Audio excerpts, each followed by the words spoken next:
यह कहानी एक सत्य घटना पर आधारित है। शिरीष के पिताजी एक पुलिस अफसर थे। यह बात 1993 की है कि उनका तबादला मुंबई हो गया था। इसी वजह से शिरीष और उसके पिताजी वहीं शिफ्ट हो गए थे। उसके दूसरे ही महीने में शिरीष के पिताजी ने वादा किया और 2 मकान खरीद लिए। दोनों मकान 2 मंजिला थे और खूबसूरत थे, मानो किसी पाटिल हवेली के जैसे, और ऊपर से काफी सस्ते दाम में बिक रहे थे। उसमें से एक में शिरीष और उसके पिताजी रहने लगे और दूसरा मकान शिरीष के पिताजी की पहचान से तुरंत ही भाड़े पर चढ़ा दिया। जब पहले दिन वे वहां रहने लगे, उसी दिन से जो कोई भी दूसरी मंजिल पर सोता, उसी रात को एक धीमी धीमी रोने की आवाज सुनाई देती, मानो कोई औरत उनके सिरहाने बैठकर रो रहा हो। शिरीष के परिवार में एक भाई और एक बहन और उसके मम्मी पापा थे, तो कुल 5 लोग थे उनके परिवार में। सबने वहां रात में सोकर देखा और सबको यही अनुभव मिला। और एक दिन शिरीष की मम्मी के चेहरे पर किसी बच्चे के नाखूनों के खरोंचने के निशान मिले थे।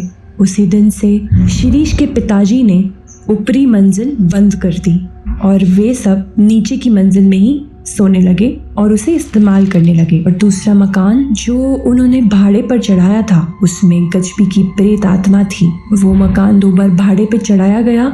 उस प्रेत आत्मा ने दोनों को बुरी तरह से डराया। पहली बार एक अकेला लड़का रहने आया। पहले दिन ही उसके साथ भूथा घटना होती रही। उसका यह कहना था कि लैपटॉप कोई बार बार शट डाउन करता था और वो जब भी टीवी देखते देखते खाना खाता था, तब उसकी थाली में से रोटी गायब हो जाती थी, या फिर पीने के ग्लास में से आधा पानी गायब हो जाता था, और नहाते वक्त उसे बाथरूम में धक्का दिया जाता था। उसने दूसरे दिन सुबह ही घर खाली कर दिया और दूसरी बार वहां पर 3 लोगों की फैमिली रहने आई। उन्होंने तो दूसरे दिन सुबह 4 बजे ही रूम खाली कर दिया। वो फैमिली चाबी हाथ में लिए बाहर आंगन में रुके थे। जब शिरीष के पापा ने आंगन से आवाज़ें सुनी, तब दरवाज़ा खोला तो उन्होंने चाबी शिरीष के पापा के हाथ में लाकर दे दी और उनके चेहरे डरे हुए थे। शिरीष के पापा ने जोर देकर पूछा, तब उन्होंने बताया उस घर में 2 प्रेत आत्मा का वास है, जिनकी झलक उन्होंने देखी है।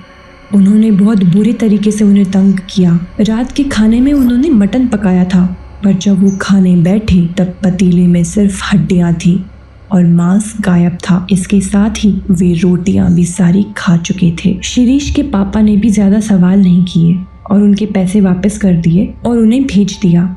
लेकिन अब शिरीष के परिवार की बारी थी। उन्हें धीरे धीरे वही सब अनुभव मिलने लगे। फिर शिरीष की मम्मी और पापा आसपास रहने वाले पुराने लोगों के पास गए और पूछताछ की, तो पड़ोसियों ने बताया वह मकान भूता है, क्योंकि उस घर को हथियाने के लिए एक बिल्डर ने एक ही परिवार के 4 लोगों को उसी घर में मरवा दिया था। वह बिल्डर तो एक हादसे में मर गया, पर वो 4 लोग की भयानक आत्मा वहाँ अभी भी है।